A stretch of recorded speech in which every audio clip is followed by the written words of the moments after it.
আমি বলে দিলাম তোমার মা তুমি সামলাবে, আমি কিন্তু দেখতে পারবো না। বাথরুমটা কত নোংরা করে দিয়ে এসেছে দেখো। আমার দেখেই কেমন গা গোলাচ্ছে। আসলে সুমনা দেবীর বয়স প্রায় 90 ছুঁই ছুঁই, তাই উনি এখন প্রায় বাচ্চার মতোই হয়ে গেছেন। নিজের কাজগুলো নিজে ঠিকঠাক করে করতে পারেন না, সাহায্যের প্রয়োজন হয়। চোখেও ঠিক দেখতে পান না, তাই বাথরুম করে বাথরুমে ঠিকঠাক করে জল ঢালতে পারেনি। তাই নিয়ে বৌমা সকালে চেঁচামেচি শুরু করে দিয়েছে। সুমনা দেবীর ছেলে মৃন্ময় স্ত্রীকে কিছু না বলে নিজেই গিয়ে বাথরুমটা পরিষ্কার করে দেন, আর মাকে এসে বলেন, কেন তুমি এই রকম করছো? এবার থেকে বাথরুমে গেলে আমাকে বলবে। ঠিক আছে বাবা, এই বলে সুমনা দেবী নিজের ঘরে চলে যান।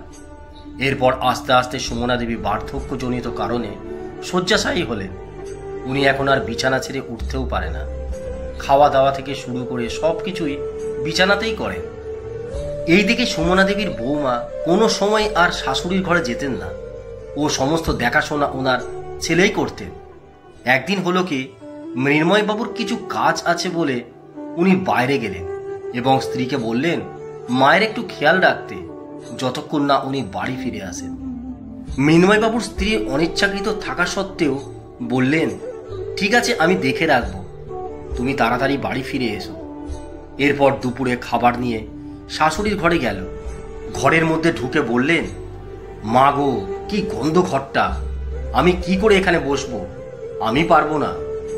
আমি খাওয়ার কাছে রেখে চলে যাই, উনি পারলে খাবেন, না পারলে না খাবেন, আমি এখানে বসতেই পারবো না। এই বলে খাবারটা রেখে চলে যান।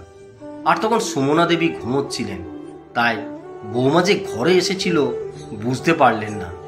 কিছুক্ষণ পর সুমনা দেবী ওনার ছেলেকে ডাকতে থাকেন, খোকা আমাকে একটু জল দিবি, আমার গলাটা শুকিয়ে গেছে।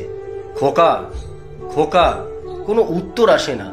তখন সুমনা দেবী বৌমাকে ডাক দিতে থাকেন, বৌমা আমাকে একটু জল দেবে, গলাটা শুকিয়ে যাচ্ছে, খুব জল তৃষ্ণা পেয়েছে।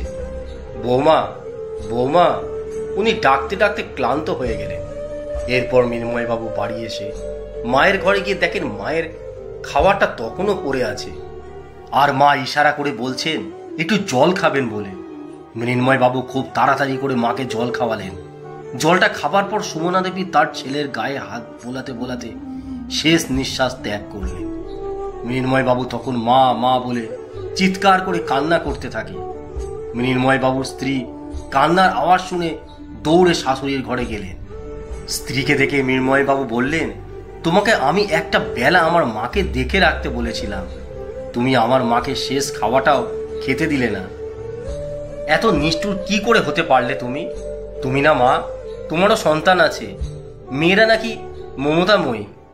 তুমি আজ যে ব্যবহারটা আমার মায়ের সঙ্গে করলে, ভগবান না করুক তোমার সন্তানও যদি তোমার সঙ্গে এইরকম ব্যবহারটা করে, তখন বুঝবে কেমন লাগে।